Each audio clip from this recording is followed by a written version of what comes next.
And I'd like to begin by introducing you to our speakers today.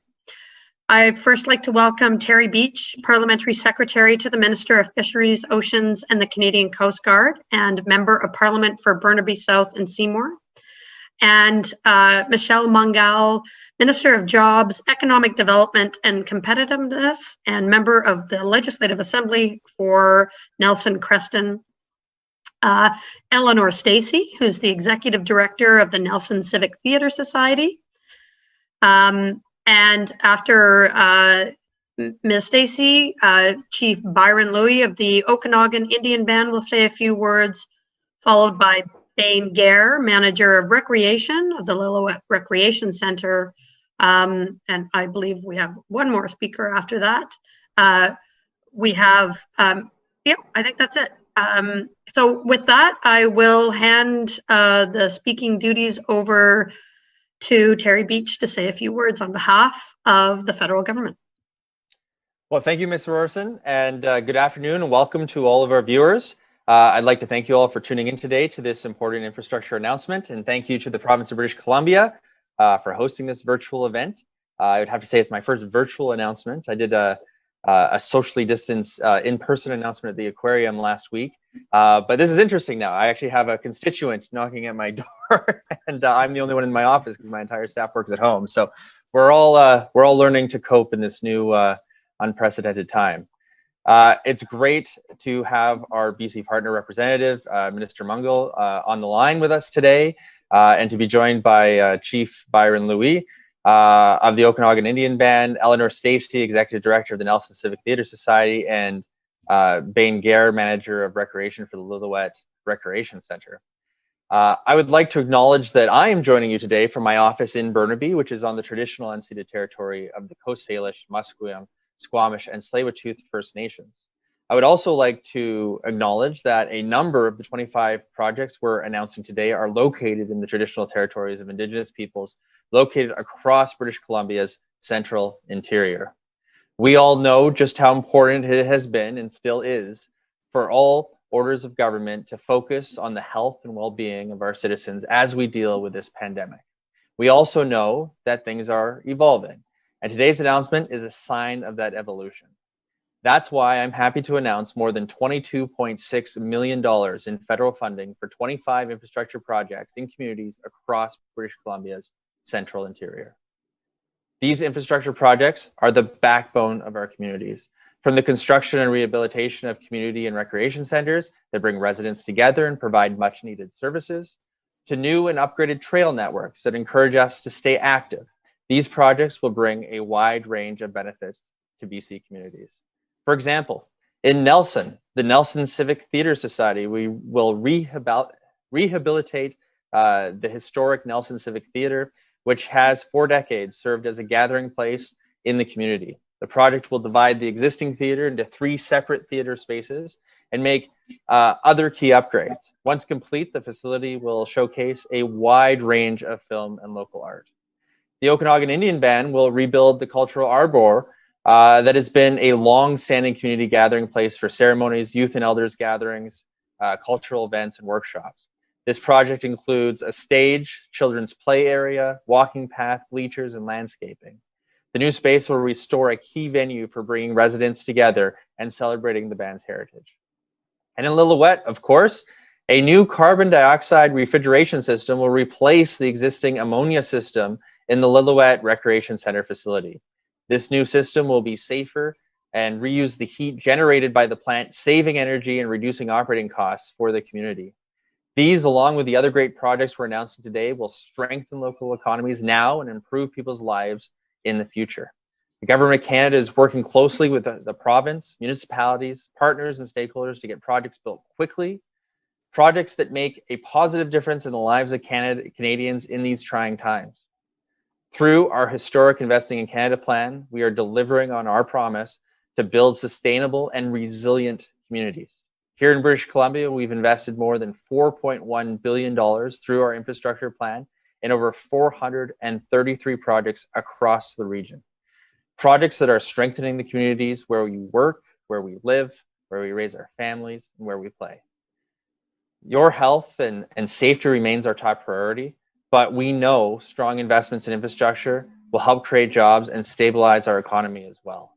More infrastructure investments will be coming up in the coming weeks and months as Canada and British Columbia work together to support jobs, improve our communities, and safely and sustainably restore economic growth. When Canada invests in our local communities, our economy and our country grow stronger. And it is my pleasure to be here today to make this wonderful announcement. Thank you so much. Thank you, Mr. Beech. And now I'd like to ask Minister Mungall to say a few words on behalf of the people of British Columbia. Thank you very much, Trish. Thank you very much, Terry, and to all the guests here today. My name is Michelle Mungall, MLA for Nelson Creston, and I'm coming to you from the traditional territory of the Lekwungen-speaking people, the Esquimalt and Songhees First Nations, because I'm not at home in my beautiful community of Nelson and the Kootenays. I made my way to Victoria yesterday. And it is my great pleasure to be a part of this announcement today. And I want to say thank you. I got a shout out to the Minister for Municipal Affairs and Housing, Minister Selena Robinson. Normally she gets to deliver these announcements, but asked me to do it. I'm very grateful because 4 of the projects are in my home riding of Nelson Creston, but to see 25 projects across the interior, which is the part of the world that I'm from, and to be able to be a part of this announcement is something I'm really proud of. I want to congratulate all the successful applicants of the interior region who will soon be receiving this wonderful funding, either from the Community Culture and Recreation Program or the Rural and Northern Community, the Rural and Northern Communities Program. Those are a bit of a mouthful and a lot of good funding in those pockets that are going to amazing programs in our region. And as I've said, I've been looking forward to this announcement. I know that many of you have been looking forward to this announcement and getting going. And so thank you so much for your patience as we got it all together. I know how important this is for all of yours and for all my communities.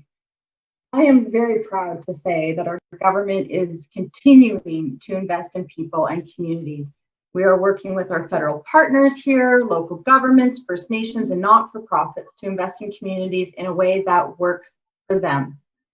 As you've heard my federal colleagues say, we are announcing the 25 projects in the interior region. They will together be receiving more than $37.6 million combined from both the federal and provincial government.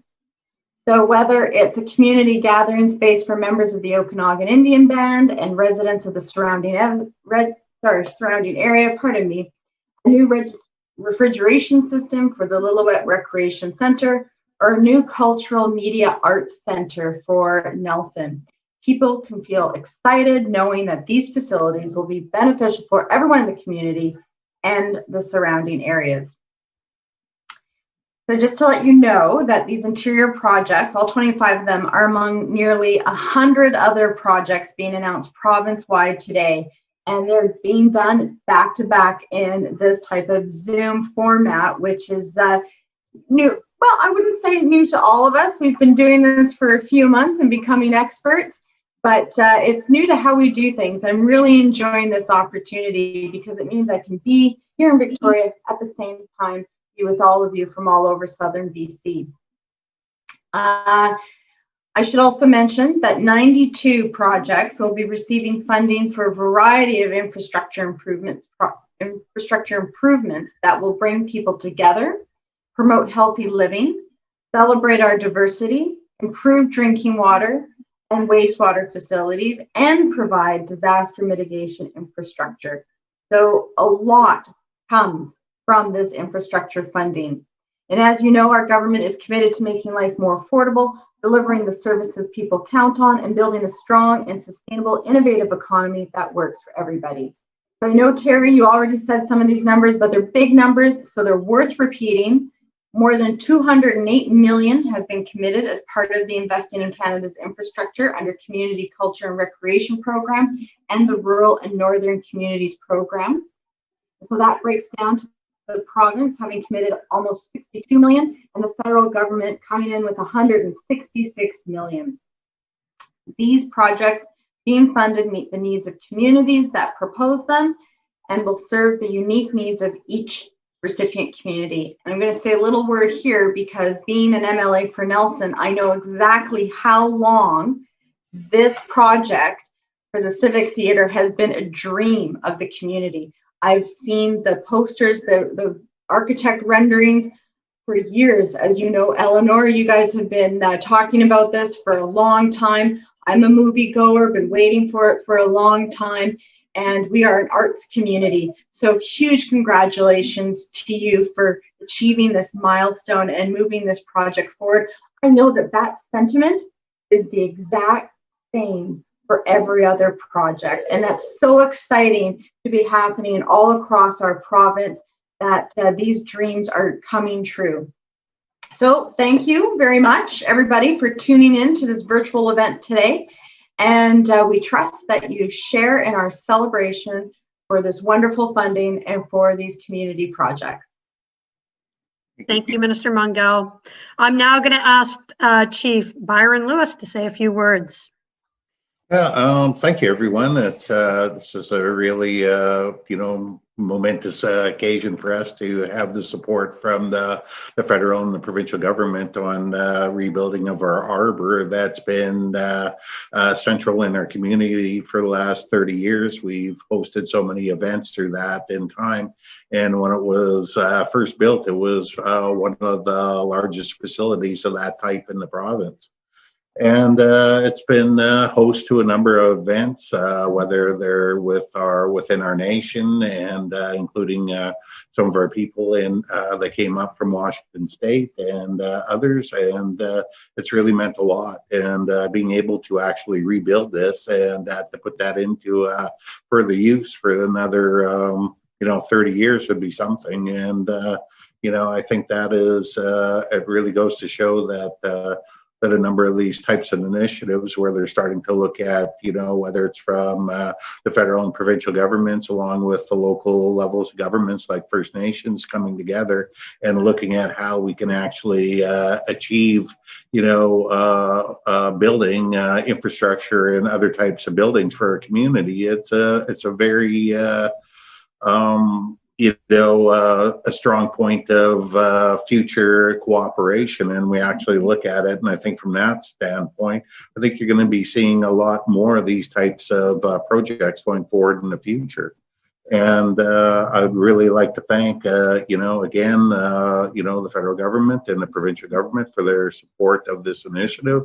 We're looking forward to being able to complete the building of that. I think it starts in the fall of 2020, and hopefully we'll be able to wrap it up this year and being able to use it for next. God forbid if everything goes right with the current state of affairs. And I'd like to thank everyone, and again I'll wish everyone all the best, and I hope you have a wonderful day. Thank you.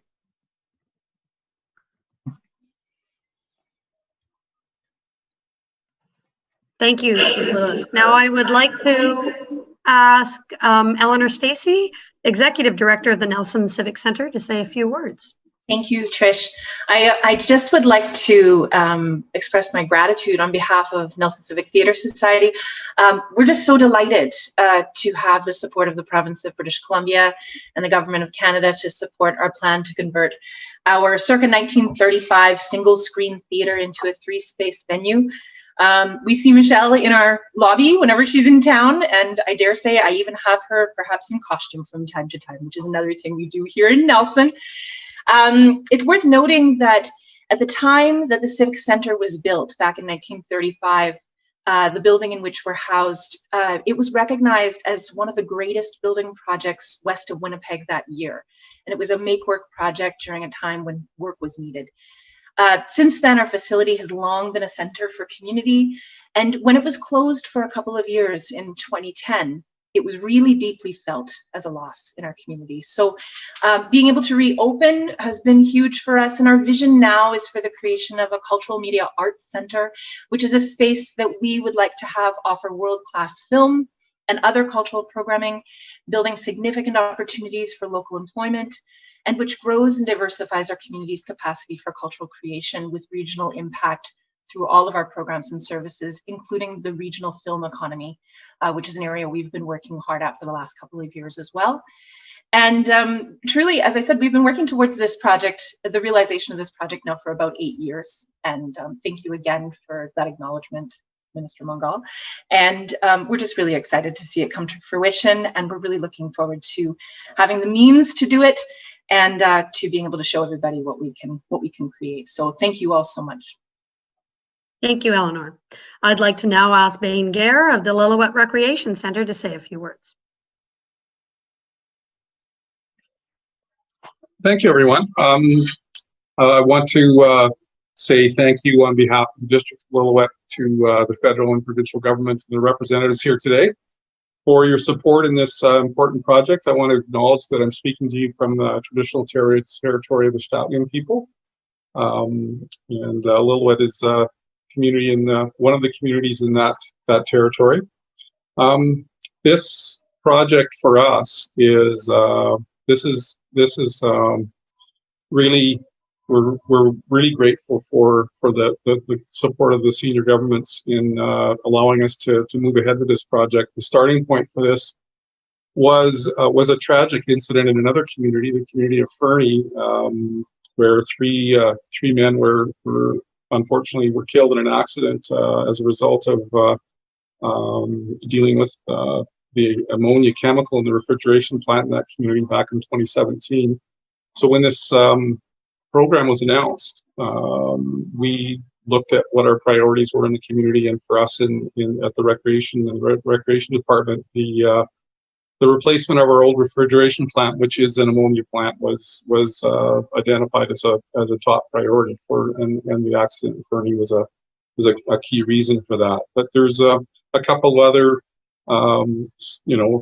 there's a bunch of other benefits that come along with this. One is that it'll be a huge energy saving with this new energy efficient plant, and it actually gives us, once it's operational, will provide a much lower carbon footprint as well. So it's once this project gets underway, we're hoping that the request for proposals will go out later this summer. Once it's underway, we'll have a state-of-the-art facility, and at the end of the day, with lower operating costs and a lower carbon footprint for our very active hockey and skating programs in our community, and for Lillooet and the surrounding Shtutlian communities, it's going to be a win-win-win. So we're looking forward to getting started. Thank you very much. Thank you very much, Byron. And that is all of our speakers for today. I want to thank everyone for joining us, both our speakers and those who are watching this on YouTube. While we would all much rather be together for an event and a celebration like this, I think it's also great that we can be connected no matter where we are, and we can still celebrate these partnerships between local governments and First Nations, federal and provincial partners. So this concludes this event. For any media who are on the phone on the watching YouTube and have any follow-up questions for these projects, please contact our media contacts and refer to the information on the media advisory or on the news release that will have gone out by now. Thank you everyone for joining us, and have a great rest of your Friday.